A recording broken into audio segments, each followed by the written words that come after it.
Les événements et les circonstances autour de vous vous donneront matière à en tirer parti, à condition que vous soyez à l'écoute et surtout que vous preniez l'habitude d'agir. Pour commencer cette vidéo, j'aimerais vous raconter cette histoire vraie.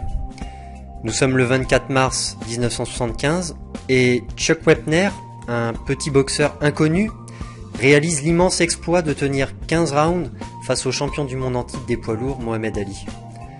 Tenez-vous bien, ce type venu de nulle part a même envoyé le champion une fois au tapis, ce qui constitue une performance assez inimaginable étant donné la différence de palmarès et de notoriété entre les deux boxeurs. Sachez que pendant ce temps, à des milliers de kilomètres, un acteur de petite envergure regarde ce combat sur sa vieille télé et il se dit qu'il pourrait très bien s'en inspirer pour écrire le scénario d'un film. Il se met alors immédiatement à l'écrire et 3 jours plus tard, le scénario de ce film est terminé. Alors cet acteur, vous le connaissez, c'est Sylvester Stallone et le film, c'est le succès planétaire Rocky. Alors bien évidemment, Stallone n'a probablement pas été le seul à se dire que cet incroyable combat qui venait d'avoir lieu pourrait faire l'objet d'un bon scénario, mais en revanche, il a été le seul à passer immédiatement à l'action. D'ailleurs, tout ceci me rappelle l'histoire de Jack Canfield. Vous savez, l'auteur à succès dont nous avons parlé dans la première vidéo. Lors de ses séminaires, Jack lève devant son auditoire un billet de 100 $ et demande « Qui le veut ?» Alors bien évidemment, des centaines de mains se lèvent, tout le monde crie « Moi je le veux, donnez-le-moi » Mais Jack continue de secouer le billet de 100 $ tout en demandant « Alors, qui le veut? Personne ?» Et il continue de poser cette question jusqu'à ce qu'une personne se lève et vienne prendre le billet. Qu'a fait cette personne, à votre avis, que les autres n'ont pas fait? Eh bien, elle a agi. D'une manière générale, la différence entre ceux qui obtiennent tout ce qu'ils veulent et ceux qui n'obtiennent rien, c'est que les premiers ont l'habitude d'agir, alors que les seconds se laissent aller à la passivité. Alors cette différence est parfois minime, mais elle est bien présente. Celui qui est actif veut trouver un meilleur emploi que son emploi actuel, il cherche et trouve ce meilleur emploi. Alors que celui qui est passif, lui aussi veut un meilleur emploi que son emploi actuel, mais il ne fait rien ou très peu. Il n'avance pas vraiment et prend vraiment trop son temps. Par le même raisonnement, l'actif qui veut perdre du poids fait un peu de sport tous les jours pour perdre ses kilos superflus. Le passif, lui, se dit qu'il devrait faire du sport.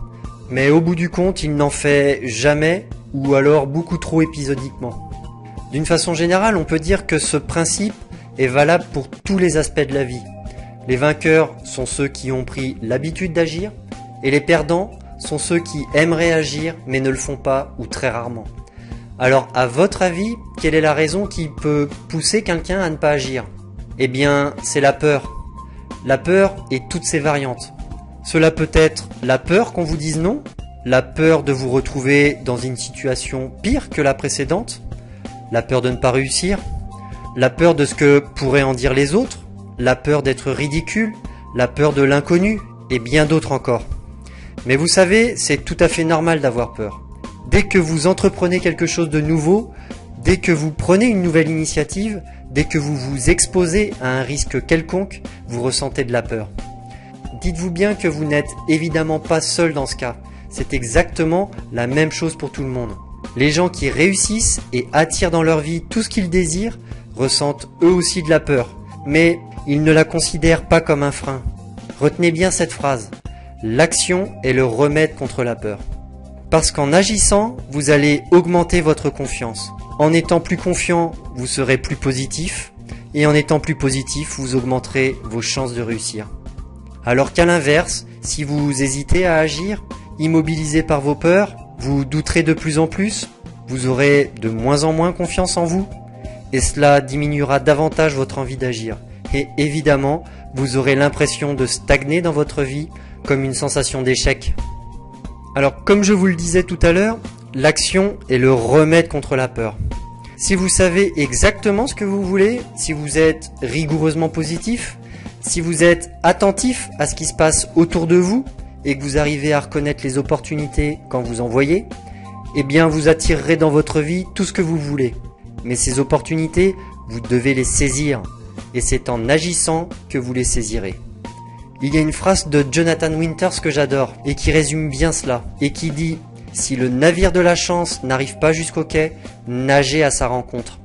Voilà, cette vidéo est maintenant terminée. Je vous remercie de l'avoir suivi et je vous dis à très bientôt dans la prochaine vidéo.